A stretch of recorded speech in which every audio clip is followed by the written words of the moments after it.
Hello viewers, Sheikh Mamun official YouTube চ্যানেলের পক্ষ থেকে আপনাদেরকে জানাই সাদর আমন্ত্রণ। সো আজকে আসলে আলোচনা করতে চাই, এটা আমার প্রথম ভিডিও। যদি কোনো ভুলভ্রান্তি হয় অবশ্যই আপনারা আমার ক্ষমা দৃষ্টিতে দেখবেন।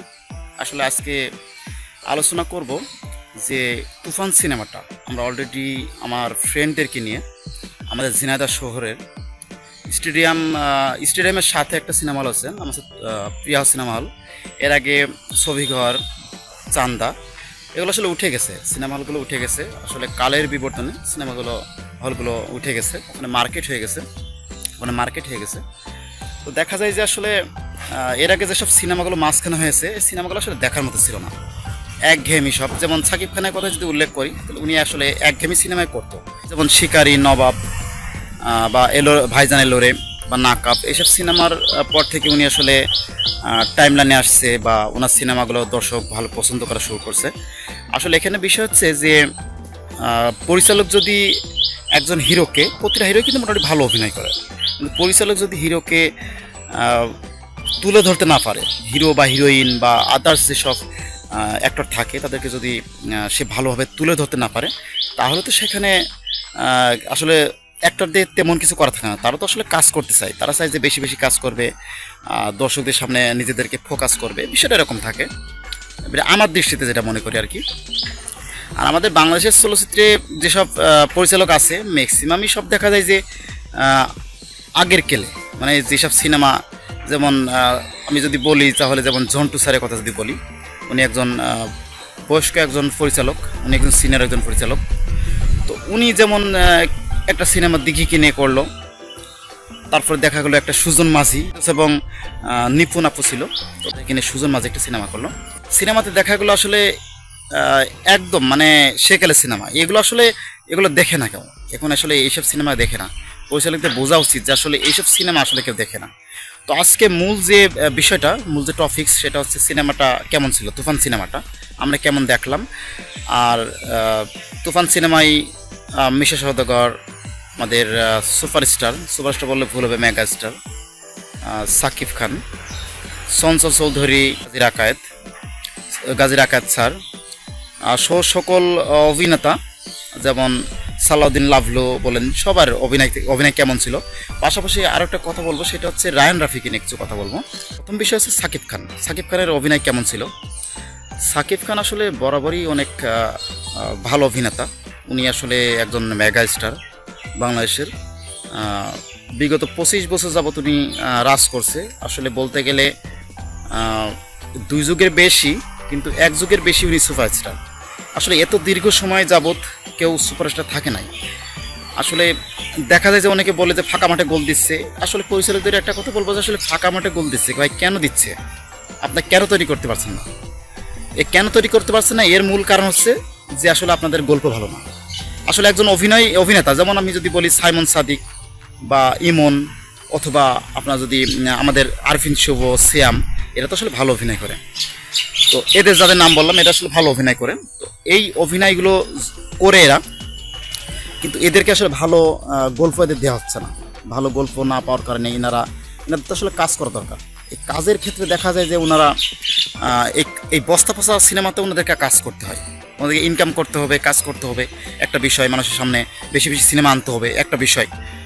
কিন্তু এই পরিচালকগুলো আসলে কম টাকার মধ্যে, যেমন 60 লক্ষ, 70 লক্ষ, 1 কোটি, এসব টাকায় আসলে যেসব সিনেমা তৈরি করে, এসব টাকায় আসলে সিনেমা তৈরি করা সম্ভব, কিন্তু আসলে গল্প তো হতে হবে, তাই না?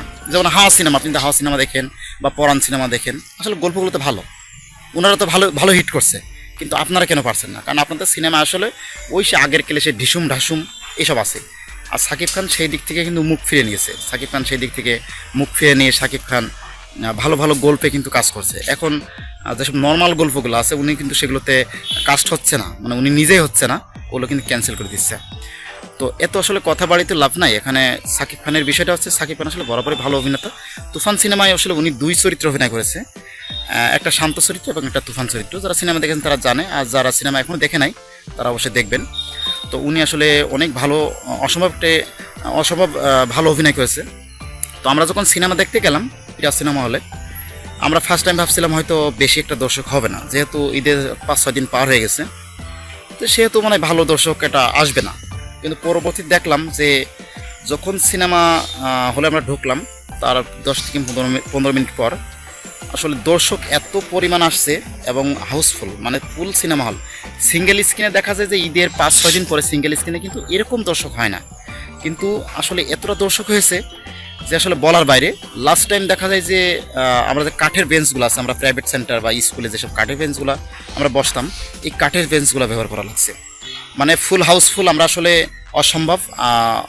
অসম্ভব মানে দর্শক আসছে, এসব বলার বাইরে, মানে ফুল হাউসফুল। মানে ঈদের এতদিন পরেও যে এত হাউসফুল হচ্ছে সিঙ্গেল স্ক্রিন, এটা আসলে মানে বলার বাইরে, মানে কি এক কথায় এটা অসম্ভব একটা ব্যাপার ছিল, মানে এটা আসলে বিশ্বাস হয় না দেখলে।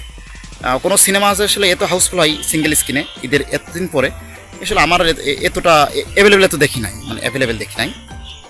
তো এইখানে দেখা যায় যে একটা কথা হচ্ছে যে যেমন আমাদের মিশা সওদাগর বিষয়, উনি আসলে মিশা সওদাগর সবাই তো আসলে পছন্দ করে বর্তমানে ওনাকে। এর কারণ হচ্ছে উনি আসলে একঘেয়েমি অভিনয় করে। উনি আসলে ভালো অভিনেতা, উনি একজন তুখোর অভিনেতা, উনি তো একজন জাত অভিনেতা, তারপর উনি আসলে একঘেয়েমি অভিনয় করেন, ওনাকে কিন্তু পছন্দ করে না। কিন্তু আসলে এই সিনেমাতে আমি মিশা সওদাগরের অভিনয় আসলে অসাধারণ দেখছি। আসলে আমি মনে করি মিশা সওদাগরের জায়গা থেকে মিশা সওদাগর পারফেক্ট। শুধু মিশা সওদাগর না, এখানে এই সিনেমাতে যেসব অভিনেত্রীরা ছিলেন, উনি প্রতিটা জায়গা থেকে প্রতিজনই তার জায়গা থেকে কিন্তু বেটার ছিল। মিমি চক্রবর্তী বলেন, ওনার অভিনেতা আসলে অসাধারণ অভিনয় হয়েছে, আর ওনাকে আসলে খুব সুন্দর লাগছে সিনেমাতে সাকিব খানের সাথে। আর নাবিলা আসলে অসাধারণ অভিনয় করেছে, আসলে সিনেমাটা না দেখলে আপনারা বুঝতে পারবেন না। আর সাকিব খানের অভিনয় তো আসলে অতুলনীয়, ওনার আসলে বলার মতো না। ওই এসে দেখলে বুঝবেন, উনি যেসব টুইস্ট দিয়েছেন, একটু পরপর টুইস্ট, আসলে এগুলো আসলে মানে কি বল, আমরা আসলে অবাক হয়েছিলাম যে আসলে কী হবে এরপরে। আসলে আমরা এতটা মজা পাইছি সিনেমাটা দেখে, এবং আমরা আসলে বলতে গেলে বলিউড বলেন বা আপনি তামিল বলেন, এসব সিনেমার ফিল আমরা এই সিনেমাটা পেয়েছি। আসলে এত কম বাজেটে এরকম ফিল পেয়েছি তা আসলে বলার মতো না। যেসব পরিচালকরা বা প্রযোজকরা সিনেমাটা নিয়ে অনেক উল্টাপাল্টা কথা বলছেন, তাদের উদ্দেশ্যে একটা কথা বলবো, আসলে ভাই আপনারা বানাতে পারেন না, আপনারা আসলে জানেন না। মূল কথা হচ্ছে আসলে আপনাদের যোগ্যতা নাই, মূল বিষয় হচ্ছে আপনার যোগ্যতা নাই। এখানে আরেকটা বিষয় হচ্ছে যে এখানে গাজী রাকায়েত, উনি আসলে অসাধারণ অভিনেতা, ওনার তো আসলে ওনার বিষয় বলার কিছু নাই। চঞ্চল চৌধুরীর বিষয়ে যারা চঞ্চল চৌধুরীকে পছন্দ করেন, যেমন আমি নিজে পছন্দ করি, প্লাস হচ্ছে যারা চঞ্চল চৌধুরী যারা দর্শক আছেন তারা তো জানেনই আসলে উনি কেমন অভিনয় করে। সিনেমা হলে গেলে আপনারা বুঝতে পারবেন আসলে উনি কেমন অভিনয় করেছে। উনি আসলে অসাধারণ অভিনয় করেছে। আর এখানে হচ্ছে মূল বিষয় হচ্ছে রায়হান রাফিকে নিয়ে কথা বলবো, আর লাস্টে সাকিব খানের কিছু বিষয়ে একটা কথা বলবো, সেটা হচ্ছে রায়হান রাফিকে এখানে কথা বলবো যে রায়হান রাফি আসলে গল্প বুঝে, উনি আসলে জানে যে আসলে দর্শক কী চাই, দর্শক কী দেখতে চাই, উনি আসলে এগুলো বোঝে। তো সব মিলিয়ে রায়হান রাফি যা তৈরি করেছে, আসলে আমি মনে করি বাংলা সিনেমার ইতিহাসে অসাধারণ একটা সিনেমা তৈরি করেছে উনি।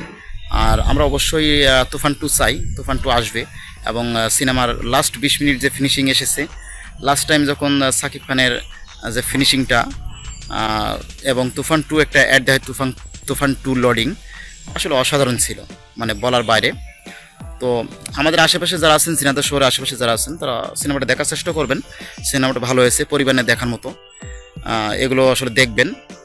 পরবর্তীতে আরও অনেক ভিডিও নিয়ে আপনাদের সামনে আসবো, এবং লাস্ট টাইমটা কথা বলছিলাম সাকিব খান নিয়ে কথা বলবো, সেটা হচ্ছে সাকিব খান তো আসলে যে একটা জাত অভিনেতা, আমি মনে করি উনি আছে রজনীকান্তের মতো। হ্যাঁ, তো উনি আসলে জাত অভিনেতা, তো উনি আসলে আমি মনে করি উনি যখন মুরব্বী হয়ে যাবে, তখন আসলে রজনীকান্ত বা আমাদের শাহরুখ খান, এসআরকে, ওনারা যেভাবে বৃদ্ধকালেও যে হিট করে, উনি আসলে ওই পর্যায়ে চলে যাবে। অন্য কেউ ওই পর্যায়ে পারবে না, এটা 100%। অন্য কারো দ্বারা সম্ভব না, এটা ওনার দ্বারা সম্ভব। আসলে উনি আসলে যে চরিত্র দেখে না করেন, সেই চরিত্রে উনি মিশিয়ে যায়।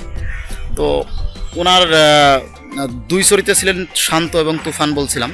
তুফান চরিত্রটা আসলে উনি অসাধারণ, 2 চরিত্র আসলে অসাধারণ হয়েছে, একজন শান্ত, একজন তুফান।